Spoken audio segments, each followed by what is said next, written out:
She ran into the one alley in the city with no cameras, no witnesses, and no way out. What waited for her there wasn't death, even though death was what she expected. It was a man who had been alive for 3 centuries, and 4 words said so quietly she almost didn't hear them over her own heartbeat. "Don't scream. I won't hurt you." She believed him before she understood why, and the single word she gave him in return meant as nothing more than survival would crown her by sunrise. Wren Calloway had learned to run quietly. 3 months of practice did that, taught her feet which cracks in the pavement creaked and which alleys dead ended. She'd memorized 6 routes home and used 4 this week alone. It hadn't mattered. They'd found her anyway. 2 men had been leaning against the brick wall outside Sal's diner when her shift ended at 11. Marcus, and a man she knew only by the scar through his eyebrow. They worked for Dominic Reyes, who ran half the unlicensed lending in this part of the city, and Wren owed him $11,000 she didn't have. Money that had gone to hospital bills for her brother before anyone explained the loan came with men attached. Men who waited outside her apartment. Men whose patience had run out. She'd slipped through the kitchen, out the back, into the gap in the fence the cooks used for smoke breaks. For 2 blocks, she thought she'd lost them. Her lungs burned in the cold, her cheap shoes already blistering her heels. But stopping wasn't a choice that existed for her. Eli was 14, and Eli had a heart condition that needed monitoring and medication, and twice now, emergency surgery their mother's insurance hadn't covered after she died. Their father had been gone since Wren was 9. It had been Wren and Eli alone for 4 years, Wren working every shift she could get, signing papers she shouldn't have signed because the alternative was watching her brother's heart give out while she did nothing. The alley she turned into wasn't supposed to be a mistake. She'd used it before, a narrow gap between a shuttered hardware store and an apartment building letting out onto Birch Street, usually full of foot traffic, even this late. Tonight the streetlight at the far end was dark, and by the time she realized a delivery truck blocked the exit, it was too late to turn around. Footsteps behind her. Unhurried. The kind that came from men who knew exactly how trapped she was. "You made this harder than it needed to be," Marcus said, his voice carrying easily in the narrow space. "Dominic just wants to talk." Wren pressed her back against the cold brick, feeling for anything her hand might close around, finding only damp stone and a stapled flyer. The scarred man reached her first, his hand closing around her arm hard enough that she knew there'd be a bruise by morning, if she lived to see it, and the sound from her throat was somewhere between a word and a scream, the kind that wouldn't carry past a dead end even if anyone had been listening. Let go of her. The voice came from nowhere, low and even, like someone commenting on weather rather than stopping an assault. Marcus and the scarred man both turned, and for one suspended second, nobody moved. A man stood at the mouth of the alley, where there had been no man a moment ago, where the truck still blocked the only way out, and yet somehow he was simply there. Dark clothes, nothing about him that should have read as dangerous, yet something in his stillness made the scarred man's grip tighten on her arm again, this time from instinct rather than aggression. "This isn't your business," Marcus said, his confidence thinning. "I'm making it my business." The stranger stepped forward, and the dead streetlight flickered, lighting his face for a second before going dark again. Pale skin, dark eyes holding more light than the dead bulb had any right to give off. A stillness that didn't belong to anything human, though Wren wouldn't finish that thought, not with a hand still bruising her arm. Marcus reached for something at his waist, and the stranger moved. Wren would spend weeks afterward trying to describe what happened next, and never manage it, because there wasn't a way to explain something too fast for human eyes to track as anything but a single blurred event. One moment the stranger was 10 feet away. The next, the scarred man's grip vanished from her arm, the man sliding down the wall in a heap that didn't move, and Marcus was on his knees, pinned by a hand at his collar that hadn't been visible half a second before. "Tell Dominic Reyes," the stranger said, still calm, "that this debt is paid. All of it. And tell him that if he sends anyone near this woman again, I will not be this patient." Marcus made a sound that might have been agreement. The stranger released him, and Marcus scrambled backward, dragging his companion by the collar, disappearing around the truck without looking back. And then it was just the two of them. Wren pressed against the brick wall, heart slamming against her ribs, and the man who had appeared from nowhere and dismantled two armed men in seconds, watching her with an expression she couldn't read in the dark. "Don't scream," he said quietly, taking one slow step closer, hands empty at his sides, a posture matching nothing else about him. "I won't hurt you. I promise you that. Whatever you think just happened, whatever you think I am not going to hurt you." Wren opened her mouth and nothing came out. Not a scream, not a word, just air, shaking, and the strange, distant realization that some part of her already believed him. "My name is Alaric," he said, when the silence had stretched long enough that she'd started to shake from more than cold. "Alaric Kane. I won't touch you unless you ask me to. I won't follow you if you walk away right now. But I don't think you should walk away alone, not tonight, and not in those shoes." Wren looked down at her shoes as if she'd forgotten they existed, as if her own feet belonged to someone else.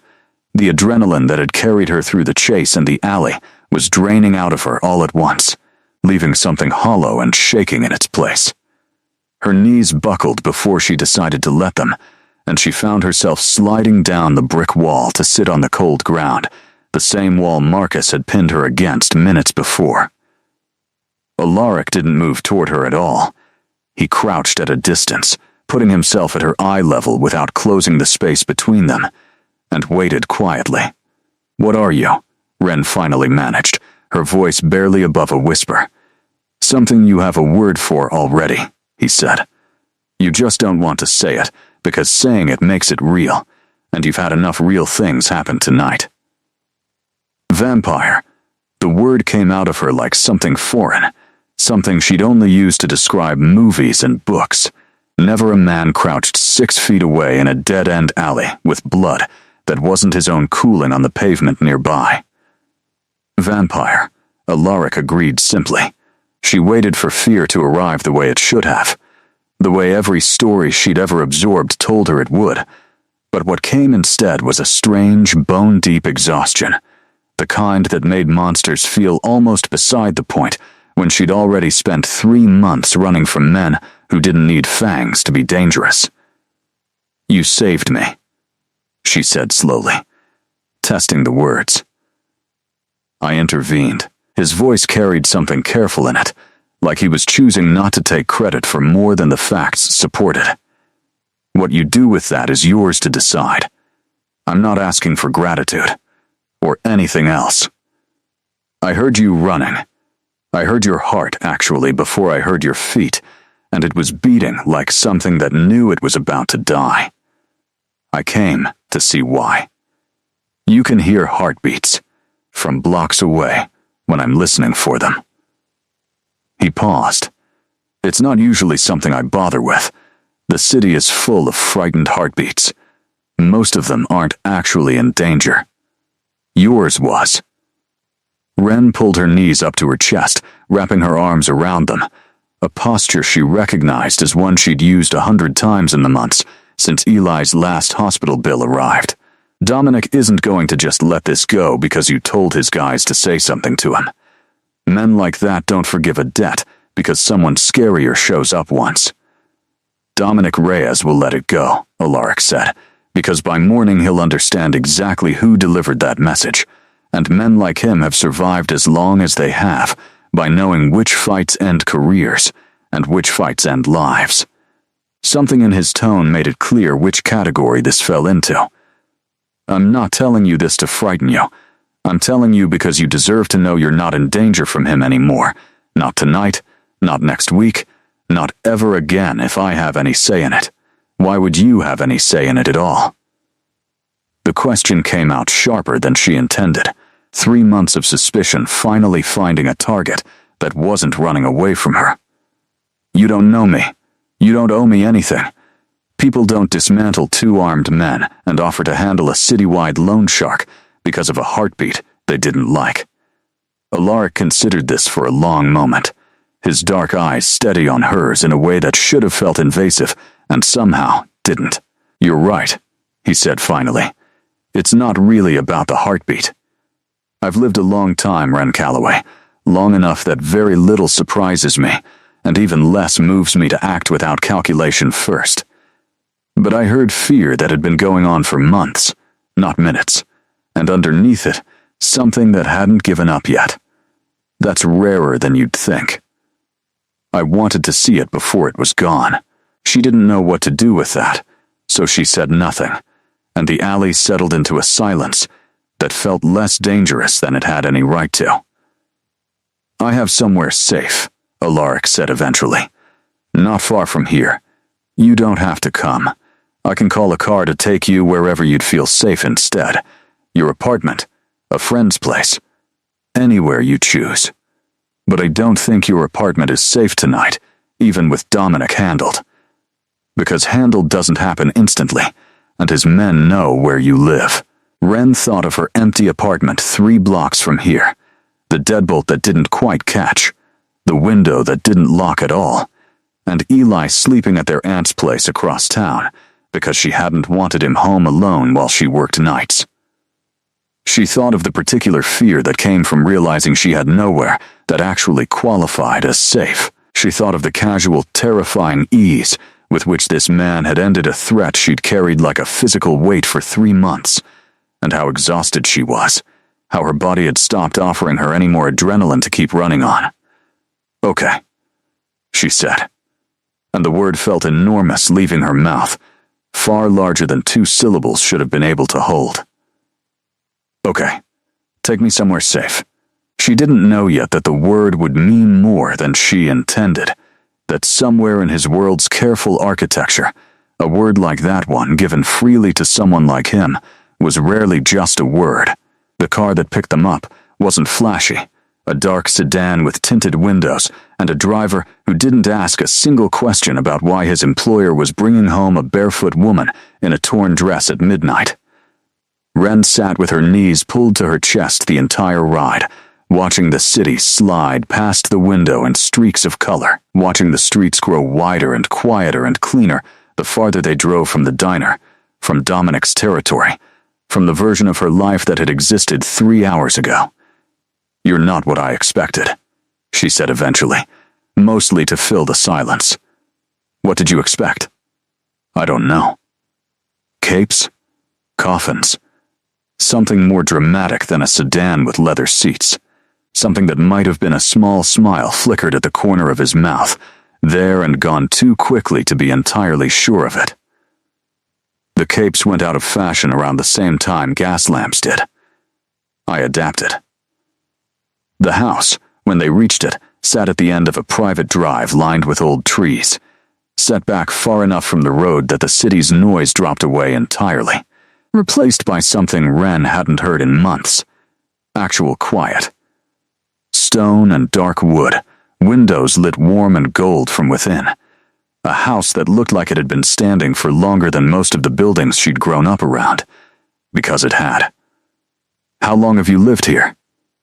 She asked as he led her up the front steps. Since the house was built. 1860-something. I've renovated the plumbing more times than I care to count, but the bones are the same.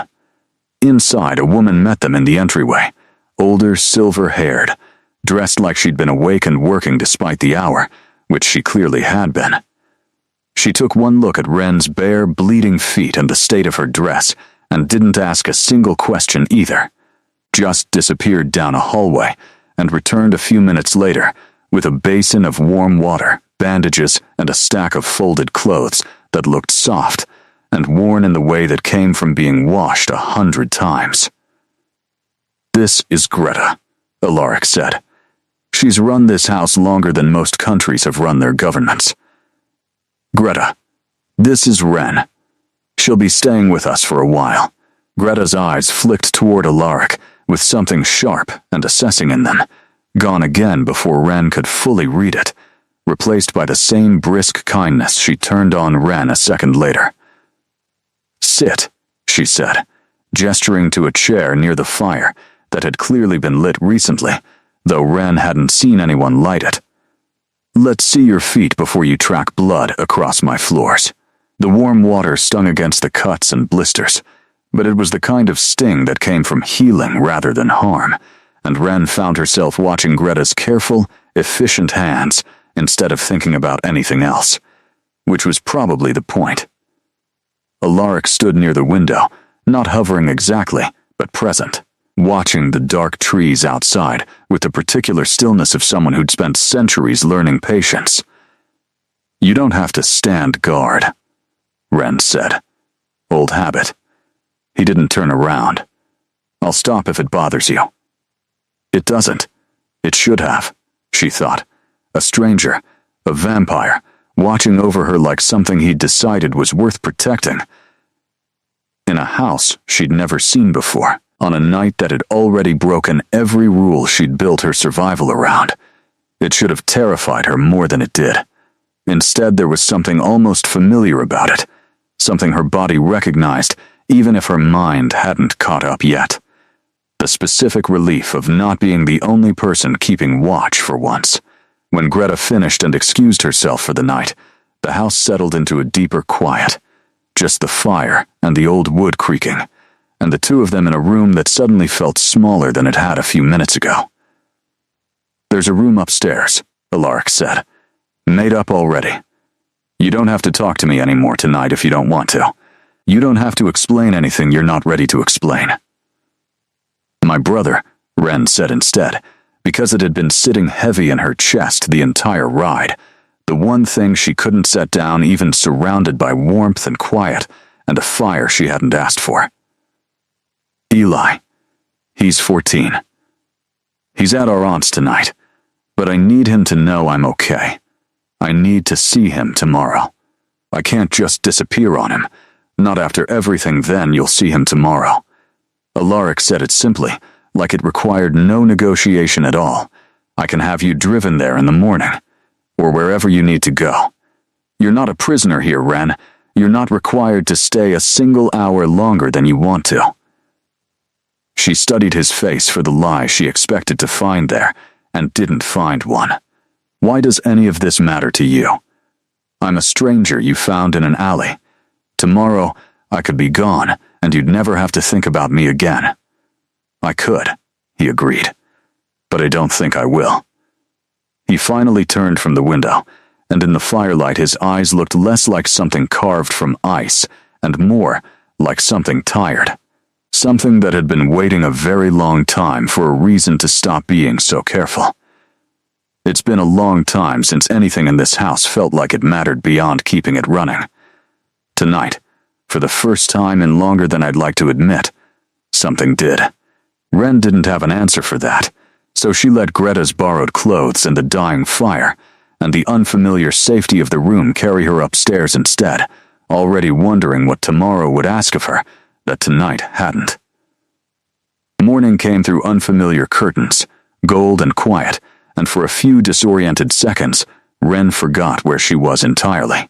Forgot the alley, and the running, and the man with eyes that held more light than they should have. Then it all came back at once, the way it always did. The cold brick in Marcus's grip, and the impossible speed of a stranger who had introduced himself with a name instead of a threat, and she lay there for a long moment just breathing in a room that smelled like cedar and clean linen, instead of the mildew and stale grease that had soaked into every corner of her apartment for years. She found Alaric in a kitchen that looked too modern for the rest of the house, all warm wood and quiet steel, and Greta already at the stove despite the early hour. He'd changed from the dark clothes of the night before into something simpler. Sleeves rolled to his forearms, and the sight of him in daylight struck her differently than the version she'd built in her head overnight. Less impossible, more tired, in a way that had nothing to do with sleep, since she was beginning to understand he didn't need much of it.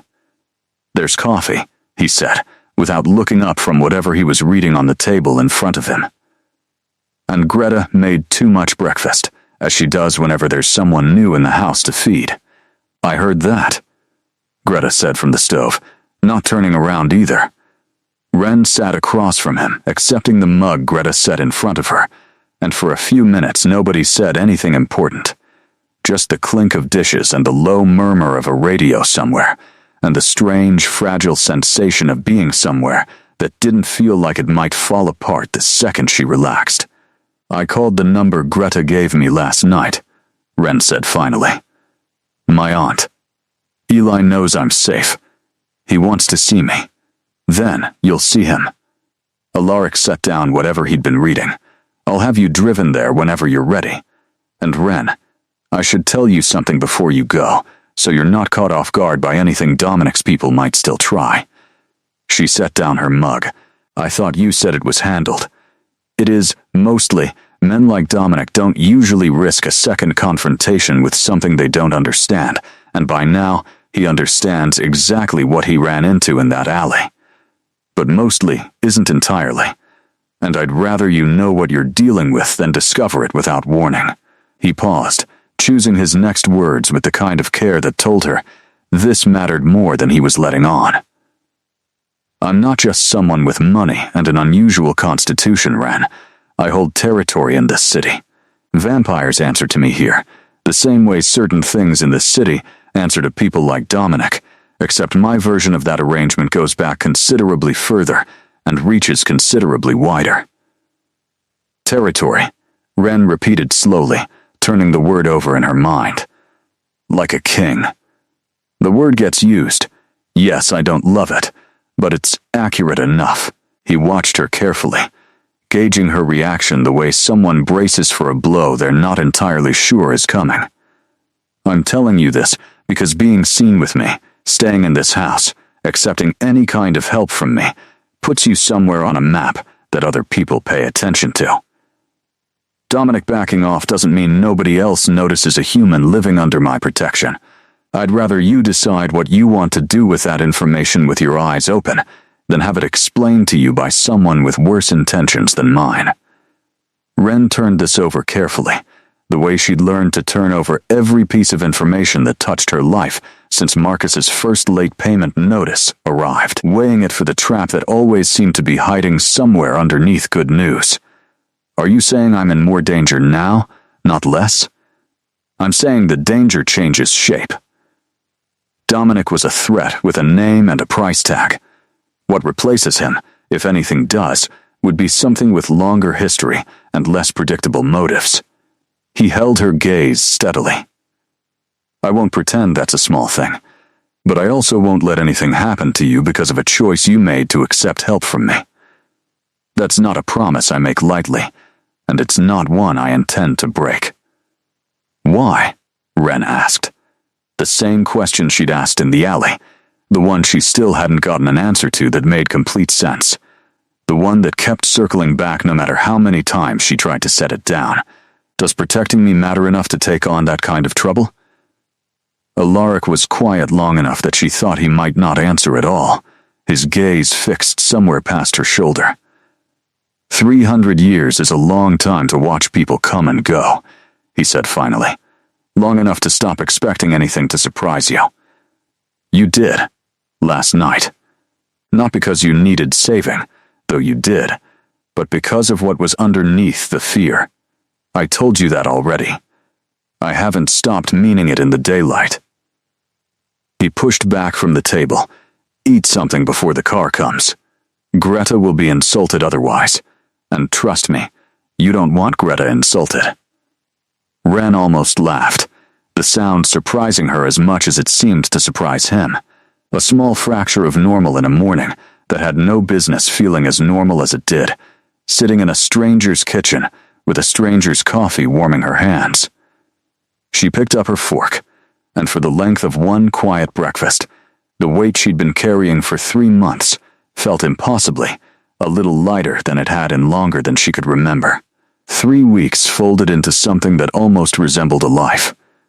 Wren kept her shifts at the diner because Alaric never once suggested she shouldn't, never tried to fold her into dependence the way she'd half expected from a man with that much power and that much money.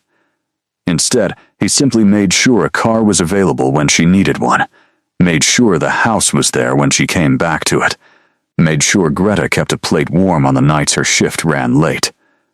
Small things. Things that added up slowly, day after day, to something she didn't have a name for yet, something that felt dangerously close to safety after 3 months of having none at all. Eli visited every Sunday. The first time, he'd stood in the entryway of the house with his mouth slightly open, taking in the stone and the dark wood and the fire that was always lit no matter the hour, and asked, with the bluntness only a 14-year-old could manage, "Is this guy your boyfriend, or like a sugar daddy, or what?" "Neither," Wren had said, quite mortified, while across the room Alaric made a sound that might have been the first real laugh she'd heard out of him. "He's a friend," she amended quietly, though even as she said it the word felt too small for whatever this was becoming. "He helped me. He's letting me stay here while things settle."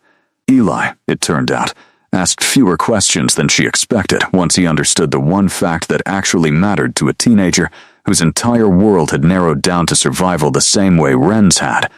Nobody was hurting his sister anymore. He warmed to Alaric slowly, the way Eli warmed to everything, with careful observation before commitment, and by the 3rd Sunday, he'd started bringing his homework along with him, spreading it across the kitchen table while Alaric, of all things, helped him with a chemistry assignment, with the patient precision of someone who'd apparently watched the periodic table get built one element at a time. "You're good with him," Wren said quietly one evening, after Eli had gone home and the house had settled into its usual nighttime quiet. "He's easy to be good with. He's curious and he's brave, and he hasn't let any of what happened to the two of you make him cruel. That's rarer than people think, growing up the way he has." Alaric was quiet for a moment, looking at nothing in particular, his expression somewhere far away. "I had a brother once, a long time ago, before any of this." He gestured vaguely at himself, at the centuries the gesture was meant to encompass. "He didn't survive what made me what I am. I think about him more than I let myself say out loud, even after all this time." "What happened?" "The same thing that's always happened, in one form or another, since long before either of us was born. Someone wanted power. Someone else paid for it." He didn't elaborate further, and Wren didn't push, recognizing the particular shape of a grief that hadn't finished healing even after centuries of trying, a grief she understood better now than she had 3 weeks ago. It was on nights like this that she found herself watching him differently, noticing the way exhaustion sat on someone who didn't need sleep the way ordinary people did, an exhaustion that lived somewhere deeper than the body, in the eyes, in the set of his shoulders. 300 years of losing things. 300 years of learning not to expect to keep anything for long. She thought about how easily he'd told her that on the first night, how he'd said it almost like a warning, and wondered now if it had also been something else entirely. A confession. The medical bill arrived on a Tuesday, forwarded from her old address by a neighbor who still had her new number.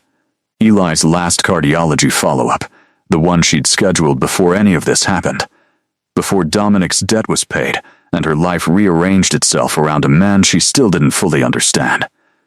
$4,000 she didn't have, on top of everything else, the kind of number that used to send her into a particular cold panic she'd almost forgotten the shape of these past few weeks, a panic that lived in her chest and her stomach and the backs of her teeth all at once. She didn't mention it. She'd decided, somewhere in the last 3 weeks, that she wasn't going to be the kind of person who let Alaric's generosity become a habit she leaned on for everything, who quietly turned a man who'd saved her life into a permanent solution for every problem that followed it. She folded the bill into her bag and told herself she'd figure it out the way she'd figured everything else out, one shift at a time. She didn't know, until Greta mentioned it in passing 3 days later while folding laundry in the hallway, that the bill had already been paid in full, quietly, before it had even reached Wren's hands.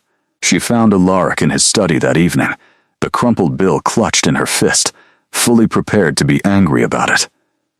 "You didn't have to do that," she said. "I know." He didn't look up from the book in his lap. "I wanted to. That's not the same thing." "No," he agreed, finally meeting her eyes. "It isn't, but Wren, I've spent 300 years with more money than I could spend in 10 lifetimes, and nothing worth spending it on. Let me have this. Let your brother's heart be one less thing you have to carry alone." Something in his voice, low and unguarded in a way she rarely heard from him, made the anger in her chest falter, then dissolve into something else entirely, something that scared her considerably more than debt ever had. The first sign that something had shifted came on a Thursday, in the form of a man Wren had never seen before, standing across the street from the diner when she finished her shift. Not approaching, not threatening, just watching with the patient stillness of someone gathering information rather than preparing to act. She didn't recognize him from Dominic's crew. He was paler than that, dressed too well for street muscle, his coat too fine for the neighborhood, and when she mentioned him to Alaric that night, something in her husband's expression— no, not husband, she corrected herself quickly. Something in Alaric's expression went carefully, deliberately blank, the kind of blankness that meant the opposite of nothing. "Describe him again," he said. She did, as best she could remember. Alaric was quiet for a long moment afterward, his jaw tight in a way she'd learned meant he was working through several unpleasant possibilities at once. "That wasn't one of Dominic's," he said finally. "That was a Marin." "A what?" "A surname. Not a species, though I understand why you'd ask." He set down the book he'd been holding without reading, a tell she'd come to recognize over the past weeks, a small habit that meant something had unsettled him more than his voice would admit.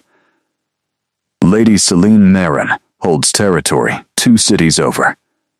She's old, older than me by a fair margin, and she spent the better part of a decade looking for a reason to expand her reach into mine. A human under my protection, especially one with no formal standing, no legal claim to that protection beyond my word, is exactly the kind of opening she's been waiting for." Wren felt something cold settle low in her stomach. The particular dread of watching a problem she thought was solved reveal itself to be only the first layer of something larger. "What does that mean for me?" "It means Dominic Reyes isn't finished. Not really. He's smart enough not to come at me directly again, but he's also exactly the kind of desperate, humiliated man Celine Marin would find useful. A human source inside my territory with a personal grudge and nothing left to lose. I'd put money on the two of them having already found each other, if they haven't yet." Alaric's voice stayed level, but Wren had learned to hear the things he kept carefully out of his tone over these past weeks, and what she heard now, underneath the careful calm, was something close to fear. An emotion she hadn't been entirely sure he was still capable of feeling after 3 centuries. "So what do we do?" "There's a law," Alaric said slowly. "The way a man chooses his footing on ice he isn't certain will hold his weight. Older than most of the territories that still operate under it, including mine. It allows a lord to formally bind a human under his protection, not informally, the way you are now, but permanently, in a way that no other vampire, no court, no rival lord can challenge or undo. It would close the opening Celine's looking for entirely. There would be nothing left for her to exploit, nothing left to use against either of us. What does binding mean? It means asking for your protection becomes more than a request I can grant or withdraw at will. It becomes law. It becomes something woven into what I am, not just what I do. He hesitated, and the hesitation itself told her something. A held-back piece of information she could feel the shape of, even without seeing it directly. A weight behind his eyes he wasn't ready to set down in front of her yet. It requires your consent, freely given, spoken aloud. That's the only requirement. A single word, given honestly, is enough to make it permanent. That sounds simple for something you're being this careful and this slow about explaining. It's an old law, he said again, and this time she noticed he hadn't actually answered her. Old laws carry more weight than new ones expect them to. I'd rather you understand the gravity of it than think this is something small. But you're not telling me everything. It wasn't a question. 3 months of reading Marcus's silences for the truths he wouldn't say outright had taught her how to recognize the shape of an omission, even when she couldn't name what was missing from it.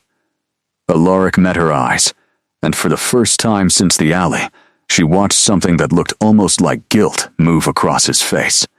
There are details, he admitted, that I don't fully understand myself, not with certainty, and I'd rather not frighten you with possibilities that may not even apply to someone like you. What I do know, what matters, is that it would make you untouchable to Celine Marin, to Dominic, to anyone who might think a human in my house is an opportunity rather than a person under my protection. And if I say yes to all of this, then you're safer than you have ever been in your entire life. He paused, and something passed behind his eyes that she couldn't fully read, something that looked almost like longing wrapped tightly around the careful caution. And nothing changes between us beyond that. I'm not asking for anything you haven't already chosen to give me these past few weeks. I'm asking you to let me protect you in a way that can't ever be undone by anyone but you. Wren thought of the man across the street, the cold patience in his watching, the particular helplessness of being a target in a game whose rules she didn't fully understand and had no way to learn quickly enough to protect herself. She thought of Eli, of Sundays at the kitchen table, of a life that had finally started to feel like something worth protecting, worth fighting to keep. Okay, she said. Tell me what to say. They performed it that same night, because Alaric said waiting only gave Celine Marin more time to find an opening they hadn't closed yet, and because Wren, once she'd made up her mind about something, had never been good at sitting with a decision instead of acting on it immediately. He led her to the study, cleared the low table near the fire, and lit candles in a way that felt less like ceremony and more like practicality. Light enough to see by in a room where the lamps had been deliberately left dark for the occasion. Tell me again, slowly, exactly what I'm agreeing to, she said, sitting across from him on the floor, the fire warm against one side of her face. You're agreeing to my protection, formally and permanently, in a way recognized by every court and every lord who might otherwise question it. You're agreeing to let me be responsible for your safety in the eyes of my kind, the way I already am, in every way that matters to me personally. He took her hands in his skin cool the way it always was, steady the way it always was. I'll ask you a question. If you mean to accept, you say yes. That's all. There's no ritual beyond the words themselves. The law doesn't require blood or ceremony, only honesty. And if I say no to all of it, then nothing changes. You stay here, under my protection exactly as it exists now, and we find another way to handle Celine Marin. I won't think less of you for choosing caution. I'd probably think more of you for it, honestly, given everything you've already survived these past months without anyone's help at all.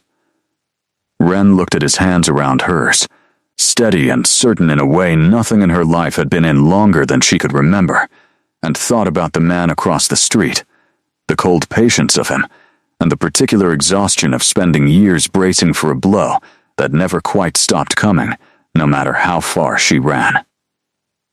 She thought about Eli's heart, about Sunday afternoons at the kitchen table, about a fire that was always lit, no matter what hour she came home. "Ask me," she said. Alaric's eyes held hers, dark and steady, and when he spoke his voice had dropped into something older, something that carried weight she hadn't heard from him before, a cadence that belonged to a different century entirely. "Wren Calloway, do you accept my protection, freely and without coercion, for as long as you shall need it?" The question hung there in the firelight between them, simple words asking for something that didn't feel simple at all, and Wren understood, in the half-second before she answered, that some part of her had already decided this weeks ago. Somewhere between the chemistry homework and the paid medical bill and the particular safety of falling asleep in a house where someone else was always awake and watching for danger so she didn't have to. "Yes," she said. The word left her mouth ordinary, just a sound, just 3 letters, and for one full breath nothing happened at all, the fire crackling the same as it had a moment before, the candles burning steady, and she almost laughed quietly at how anticlimactic it felt, how small the moment seemed compared to the weight Alaric had clearly been carrying around it. Then, the room changed. It wasn't loud. It wasn't violent. It was more like the air itself had taken a breath and held it, a pressure building behind her sternum that had nothing to do with fear and everything to do with something ancient recognizing itself. Something old and vast settling into place the way a key settles into a lock built specifically, centuries ago, for its exact shape. Wren's vision blurred at the edges, gold light pooling where there shouldn't have been light at all, and a warmth spread from her chest outward, down her arms, into the hands Alaric still held. A warmth that felt less like heat and more like recognition, like coming home to somewhere she'd never actually been before. Alaric's grip on her hands tightened suddenly, and when she looked up at him, his expression had gone from careful to something close to alarm, his dark eyes wide in a way she'd never seen them before, not even in the alley, not even facing down armed men twice his apparent size. "Wren," he said, her name coming out strange, urgent. "Wren, look at your hand." She looked down, where his fingers had been resting against the inside of her wrist. A mark had begun to bloom beneath her skin, dark and intricate, spreading like frost across glass, like ink dropped slowly into still water, settling into a shape too detailed and too deliberate to be anything but designed. A crest she didn't recognize but somehow already understood, on some level deeper than language, belonged to him. "That's not supposed to happen," Alaric said quietly, and there was something in his voice now that hadn't been there a moment ago, something that sounded impossibly, almost like fear, the same fear she'd heard underneath his calm when he first told her about Celine Marin. "Wren, that mark, the way it's settling into your skin, that's not a protection binding. That's something else entirely. Something I haven't seen take hold in longer than I care to admit." The warmth in her chest hadn't faded at all. If anything, it had deepened, settling into something that felt less like a stranger's magic and more like it had always belonged there, patiently waiting for this exact moment to arrive. Wren stared at the mark spreading across her wrist, beautiful and terrifying in equal measure, and felt the first cold thread of understanding settle over her, that whatever she'd just agreed to, it was not the thing Alaric had asked her about at all. Alaric didn't sleep that night, not that he ever needed to, but Wren noticed he didn't even pretend to settle into the careful stillness she'd come to recognize as his version of rest. He paced the study until dawn, made calls in low, urgent tones she couldn't fully decipher from the guest room down the hall, and by the time she came downstairs, hollow-eyed and still wearing the mark on her wrist like a secret she hadn't agreed to keep, his expression had settled into something grim and resolved, the look of a man bracing for a conversation he'd been dreading since the moment he first met her. "I called an old friend," he said, before she'd even reached the kitchen. "Someone who's studied the binding laws longer than I've been alive. I needed to be certain before I told you anything. because I wasn't going to frighten you with a guess. Tell me now." He gestured for her to sit, and for a long moment he didn't, just stood by the window with his back to her the way he had that very first morning, except nothing about this felt like that morning at all. "The protection binding I described to you exists. It's real, and it's exactly what I told you it does. But there's an older law beneath it, one most lords forget even exists, because it requires conditions that almost never align. It activates not through the words spoken, but through what's actually meant underneath them, on both sides, at the same moment. What does that mean? It means the binding doesn't read intention from me alone. It reads it from both of us, equally, weighing both sides against each other. And when two people ask and answer that question with feelings that go beyond protection, beyond gratitude, beyond anything either of them has actually said out loud yet, the law recognizes something else entirely, something neither of us put into motion on purpose. He turned to face her, and the look on his face was something she'd never seen there before, something raw underneath the careful composure he usually wore, like armor. "Ren, you're not protected under my house anymore. You're bound to me as my consort. In the eyes of every vampire court that recognizes the old laws, you're my queen." The word landed in the kitchen like something dropped from a great height, shattering the careful quiet of the morning into something jagged. Ren sat very still, the mark on her wrist suddenly heavier than it had felt an hour ago, heavier than anything should have been able to feel against skin. You knew this could happen. It wasn't a question, not really, more an accusation forming in real time as she said it, the words sharper than she'd meant them to come out. "You said there were details you didn't understand with certainty. You knew this was possible, and you let me say yes to it anyway." "I suspected. I didn't know. Not for certain. And I genuinely want you to believe that. Because it's true." His voice had gone rough, something close to desperate threading through the careful control he'd held onto all morning. "This law hasn't activated in longer than I've been alive, Rain. I've read about it the way you'd read about a meteor strike, as something theoretical, something that happens to other people in other centuries. I told myself the odds were too small to frighten you with before we'd even tried. You should have told me, no matter how small the odds seemed." Her voice cracked despite her effort to keep it steady. "You should have let me decide that for myself instead of deciding for me what I could handle hearing. Do you understand what that feels like, Alaric? Someone making choices about what I'm capable of without asking me first? I've lived that exact nightmare already. I left a man who did that to me." The comparison landed exactly as hard as she meant it to, and she watched it land. Watched something in his face crumple under the weight of it before he caught himself, and straightened again.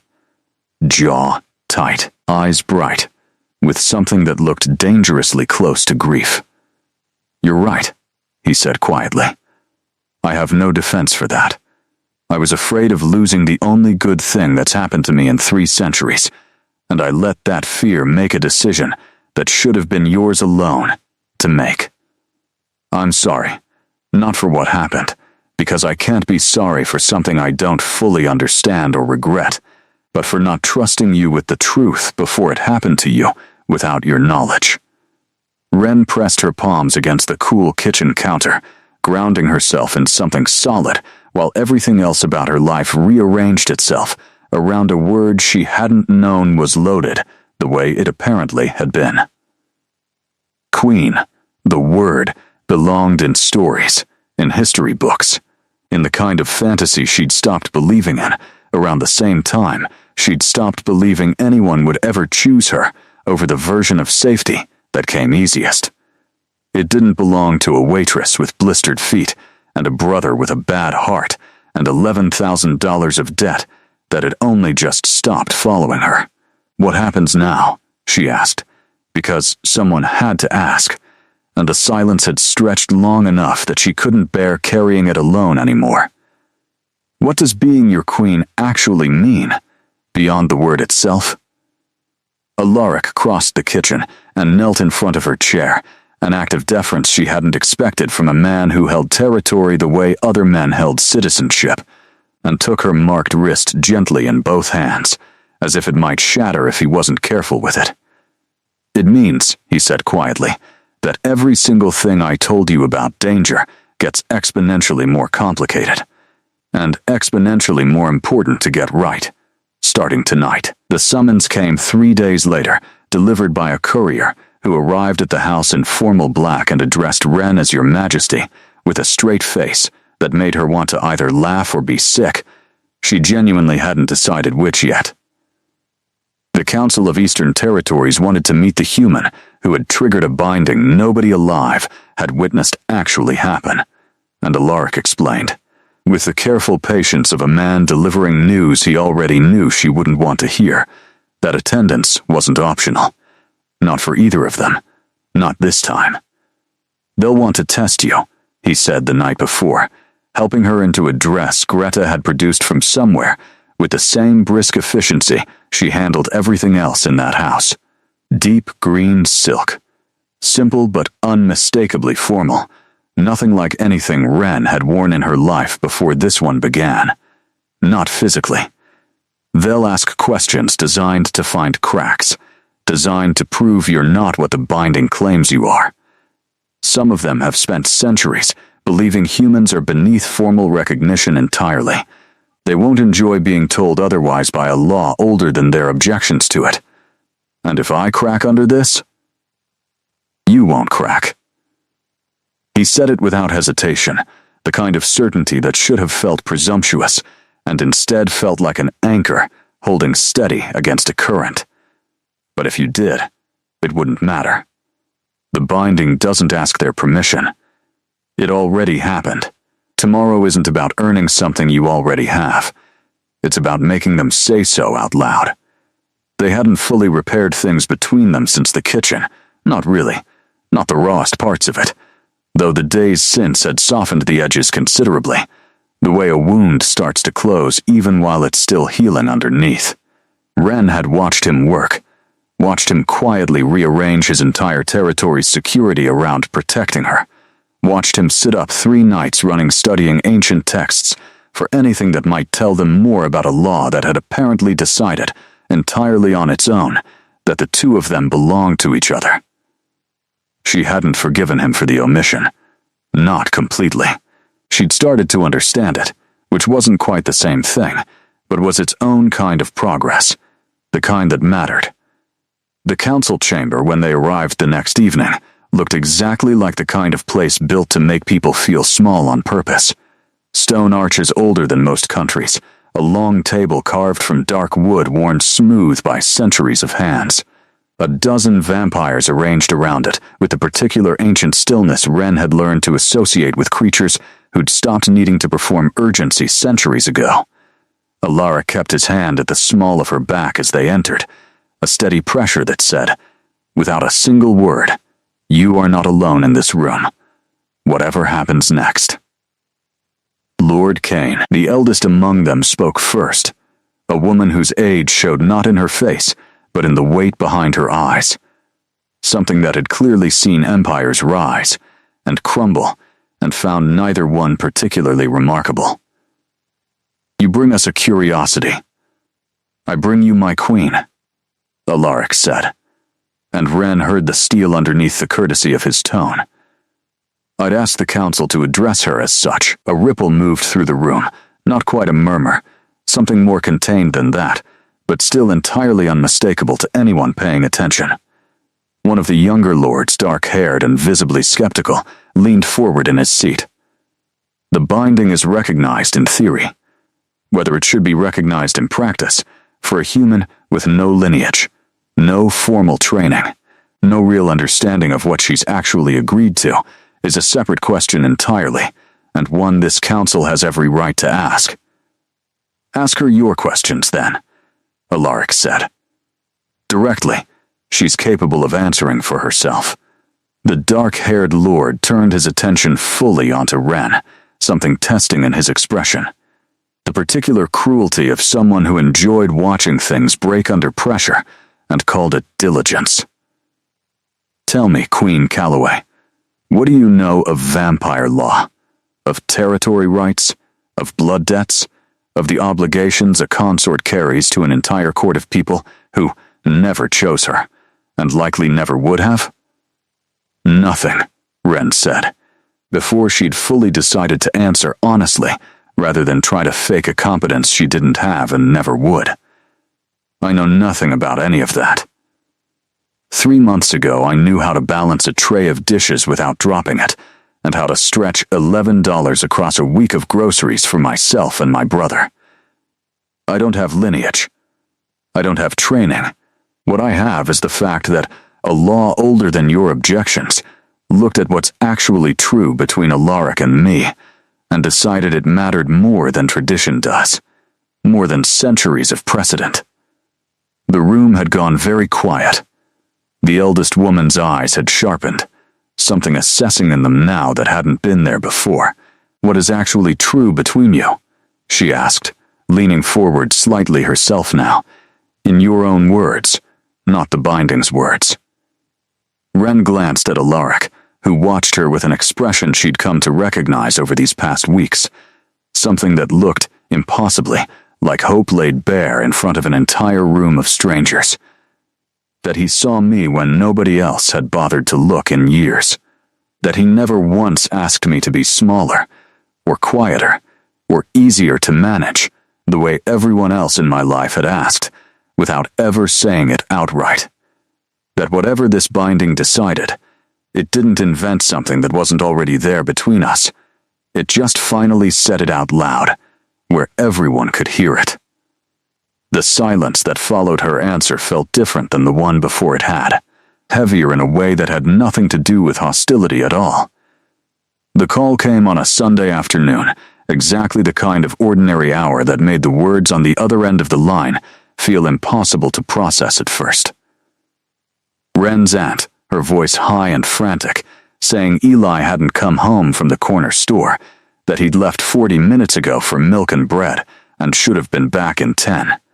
That she'd walked the route herself twice already and found nothing, no sign of him anywhere, no answer on his phone, nothing but an empty sidewalk and a growing certainty that something had gone terribly wrong. Wren's hands went cold around the receiver before her mind had even fully processed what was actually happening in real time. 3 months of conditioned fear surging back up through her chest, like something that had never actually left, only waited patiently for an excuse to return.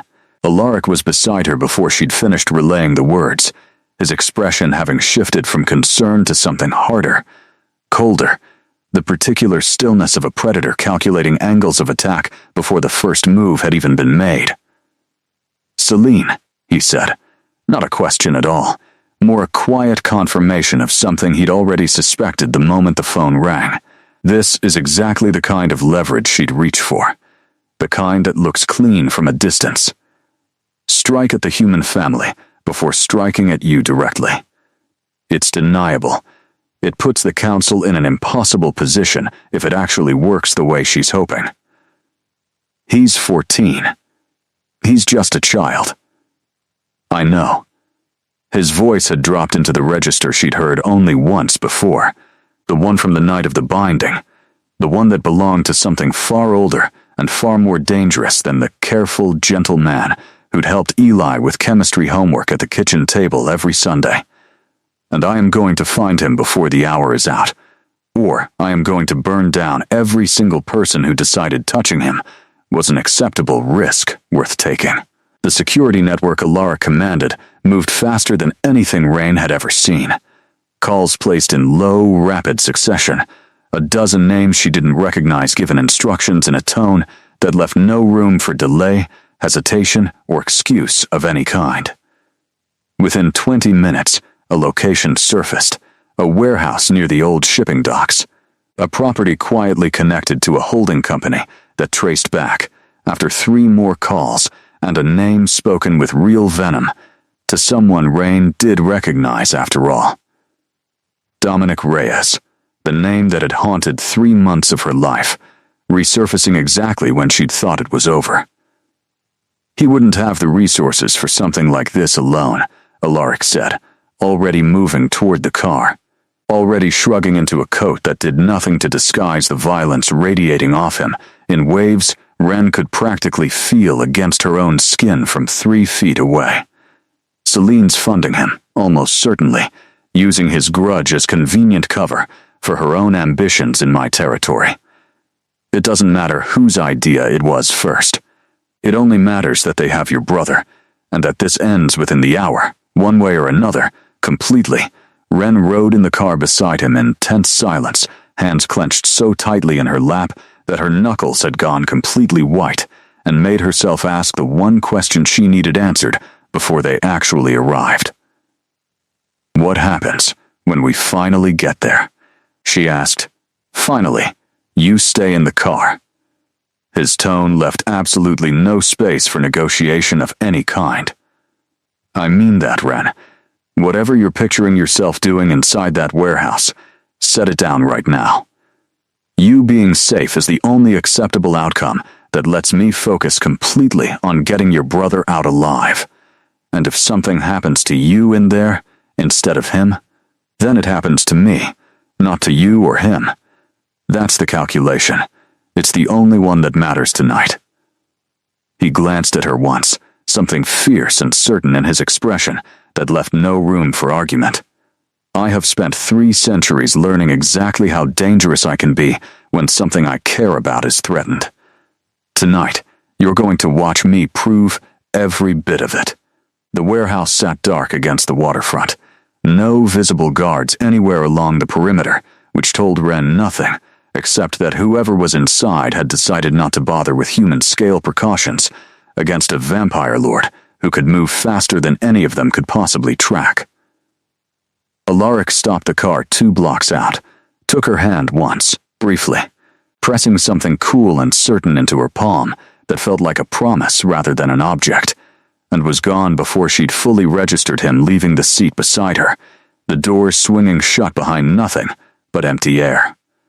The minutes that followed stretched into something with no relationship at all to actual time.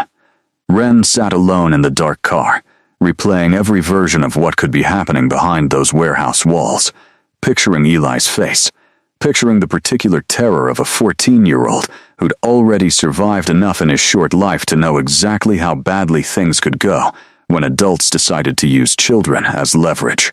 She thought about Marcus, about every moment she'd spent powerless against someone bigger and crueler than her, and hated, with a violence that surprised even her, how familiar this kind of waiting felt even now, even with everything in her life that had supposedly changed. 20 long minutes in, the warehouse door burst open from the inside. Ren's heart stopped entirely before it restarted at the sight of Eli, stumbling but upright, wrapped in Alaric's own coat. Alive, visibly terrified, but alive. And behind him, Alaric himself, blood at his collar that clearly wasn't his own.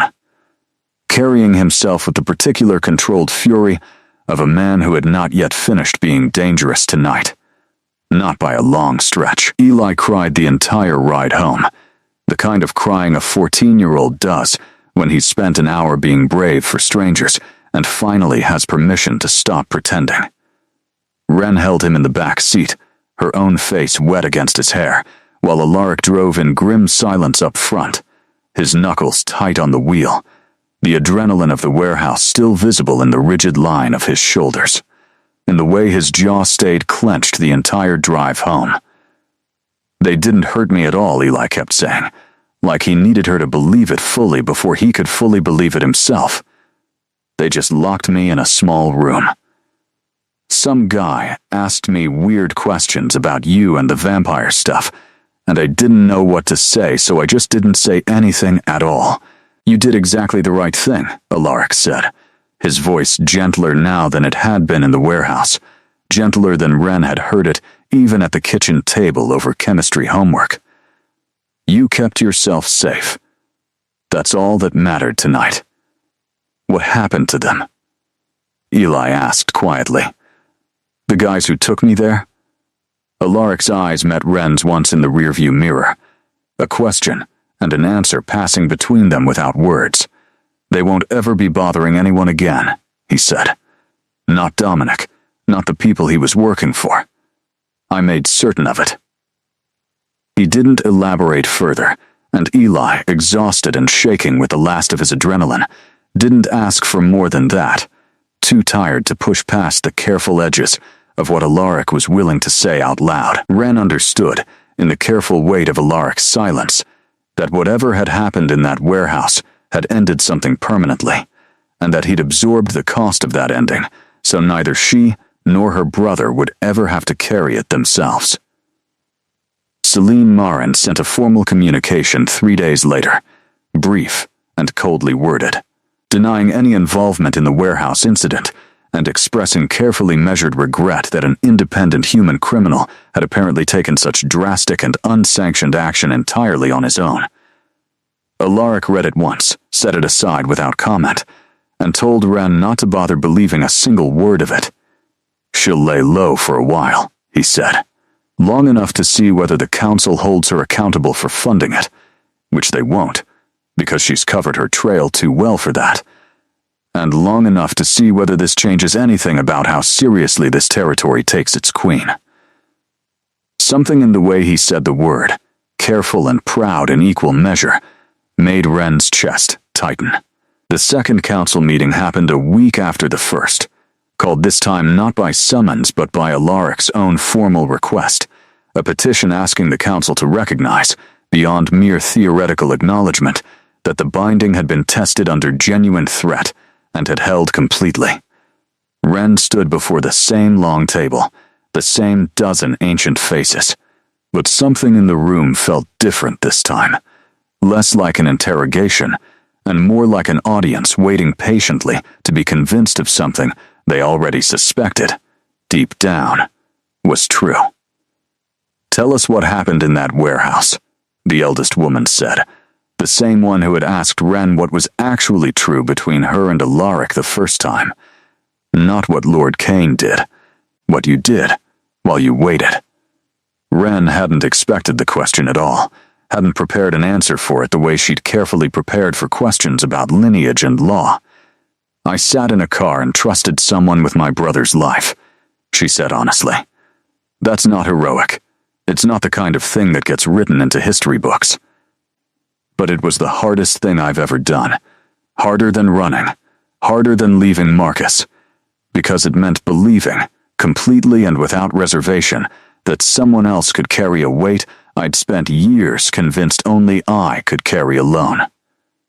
I was wrong about that for most of my life. I'm not wrong about it anymore." The dark-haired lord who had tested her so harshly before spoke again, though his tone had shifted into something less hostile, more genuinely curious. "And if Lord Kane had failed that night? If your brother hadn't come out of that warehouse alive, then I would have grieved for the rest of my entire life, and I would have known, completely, that he'd done everything a person could possibly do to prevent it. That's not nothing. That's actually everything." She looked at Alaric as she said it, and watched something in his expression soften past careful composure into something entirely unguarded. The eldest woman rose slowly from her seat, the rest of the council watching her with the particular deference reserved for someone whose judgment had outlasted most of their own lifetimes several times over already. "I asked you once what was true between you," she said. "I find I no longer need to ask. The council recognizes Ren Calloway Kane as queen consort of these territories, fully and without reservation, effective from this moment forward." The vote that followed was unanimous, even from the dark-haired lord, even from voices that had questioned her the hardest only a week earlier. Outside the chamber, Alaric pulled her into his arms with a fierceness that had nothing to do with ceremony or politics at all, his face pressed into her hair. "I love you," he said, the words arriving plainly, without the careful architecture he usually built around anything that mattered most to him, not because the binding decided it. Because it's true. and it's been true since long before either of us understood what was actually happening between us. "I love you too," Ren said, and meant it completely, the words feeling less like a confession and more like something finally catching up to what her body had quietly known for weeks already. 2 years later, Ren stood in the same study where the binding had first taken hold, except the candles this time were lit for an entirely different reason, and the dress she wore had been chosen rather than borrowed.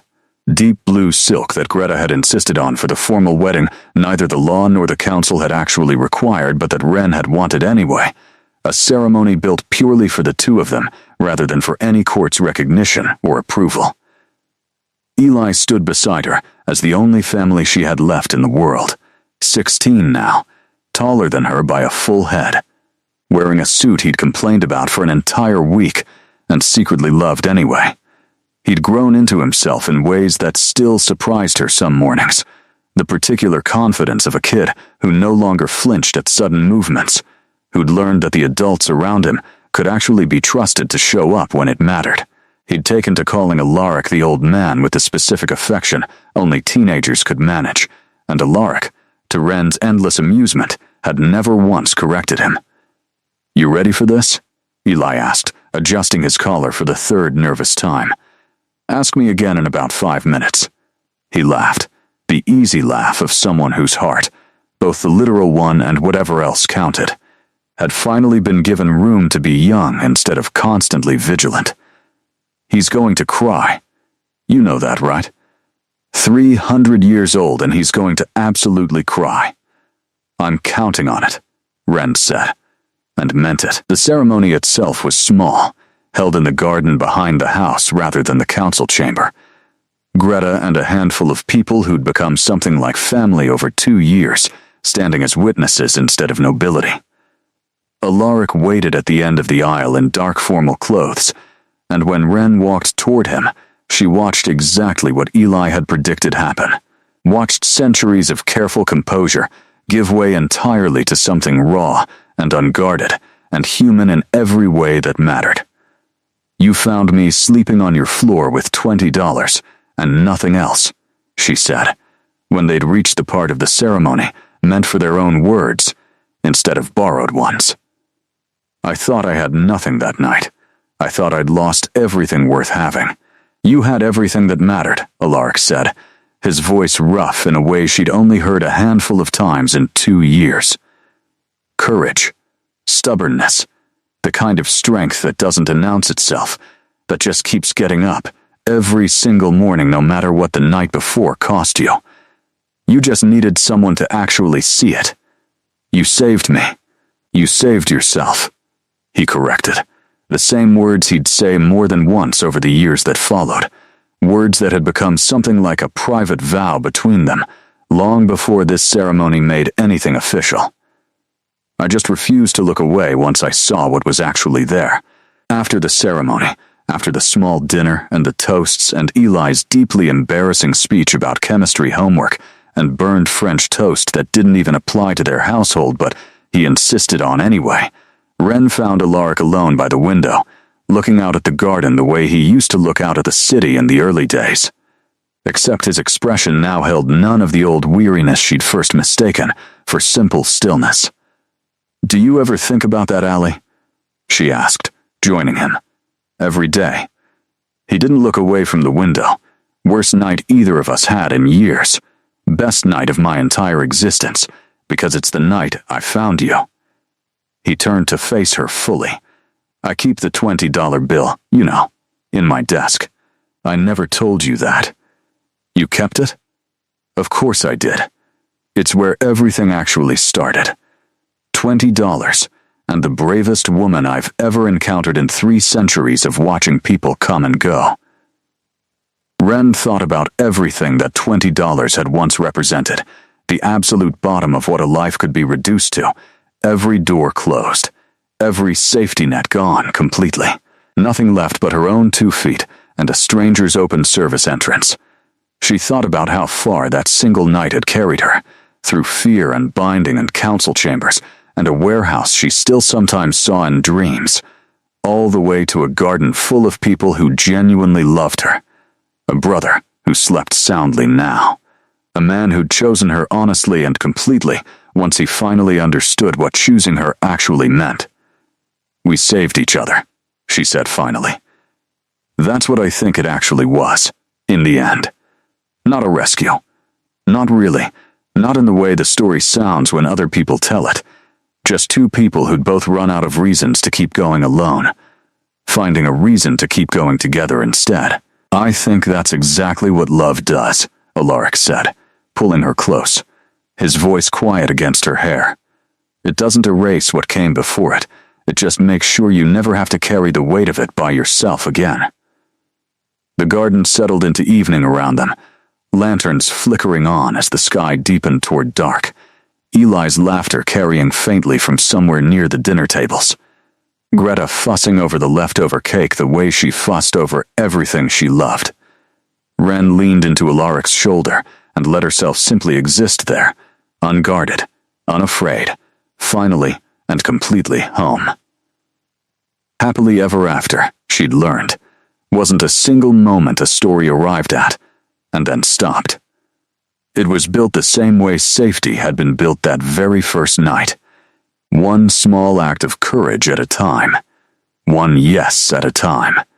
Choice after choice after choice, for as long as both people kept choosing it. She intended to keep choosing it for as long as she possibly could.